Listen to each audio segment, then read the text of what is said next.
तो ईपीएफओ को लेकर एक बड़ी खबर सामने आ रही है। पेंशन पर अब सरकार ने नियम बदल दिए हैं। जी हां, 25,000 की सैलरी वालों को अब पीएफ और पेंशन दोनों का ही फायदा मिलने जा रहा है।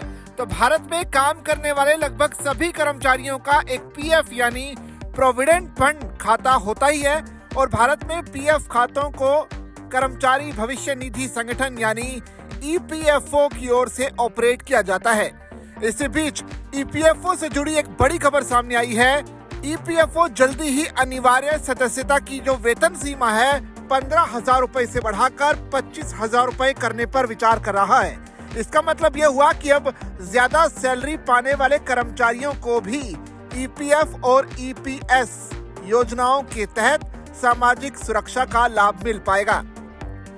श्रम मंत्रालय के सूत्रों के मुताबिक इस प्रस्ताव पर जो चर्चा है दिसंबर या जनवरी में होने वाली ईपीएफओ बोर्ड की बैठक में होगी, जिनमें अंतिम मंजूरी मिलने की उम्मीद जताई जा रही है। अगर यह प्रस्ताव मंजूर हो गया तो इसका सीधा सा असर देश के 6.5 करोड़ से ज्यादा ईपीएफओ सब्सक्राइबर पर पड़ेगा। इसे ईपीएफओ 3.0 के तहत शामिल किया जा सकता है। यह आने वाले समय में कर्मचारियों की सोशल सिक्योरिटी सिस्टम को पूरी तरह अपग्रेड करने की दिशा में एक बड़ा कदम माना जा रहा है।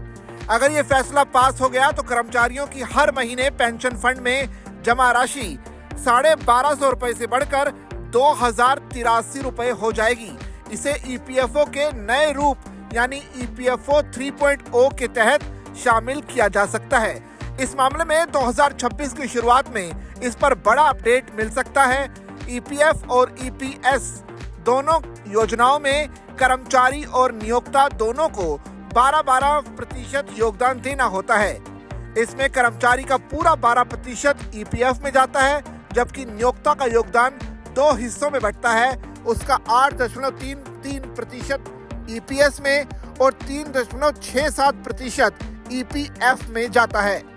अधिकारियों के मुताबिक वेतन सीमा बढ़ने से ईपीएफ और ईपीएस का कॉर्पस तेजी से बढ़ेगा, जिससे कर्मचारियों की रिटायरमेंट पेंशन और ब्याज दोनों में इजाफा होगा। फिलहाल ईपीएफओ का कुल फंड करीब 26 लाख करोड़ रुपए का है और इसके 7.5 करोड़ से ज्यादा एक्टिव मेंबर्स हैं। अभी जो नियम लागू हैं उसके मुताबिक ईपीएस 95 के तहत पेंशन फंड में योगदान बेसिक सैलरी के अधिकतम 15,000 रुपए तक ही गिना जाता है। यानी अगर आपकी सैलरी 30,000 या 40,000 भी है तो पेंशन फंड की जो गणना है केवल 15,000 रुपए तक ही सीमित रहती है। ये अभी के नियम हैं और माना जा रहा है कि आगे अगर 25,000 के हिसाब से उसका जो 12% होगा वो आपके अकाउंट में जाया करेगा। अब आखिर में ये भी समझ लेते हैं कि आखिर क्यों जरूरी है ये ईपीएस सीलिंग में बदलाव। दरअसल 2014 में आखिरी बार ईपीएस लिमिट 6500 रुपए से बढ़ाकर 15,000 रुपए की गई थी।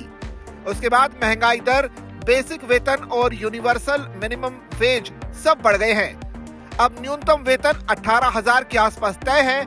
ऐसे में 15,000 की ईपीएस सीमा वास्तविक मजदूरी संरचना से भी पीछे छूट चुकी है। इसलिए ईपीएफओ बोर्ड के कई सदस्य मानते हैं कि सोशल सिक्योरिटी तभी प्रभावी बनेगी जब योगदान सीमा बढ़े। ये न सिर्फ पेंशन फंड को मजबूती देगा बल्कि कर्मचारियों को रिटायरमेंट के बाद बेहतर सुरक्षा भी देगा।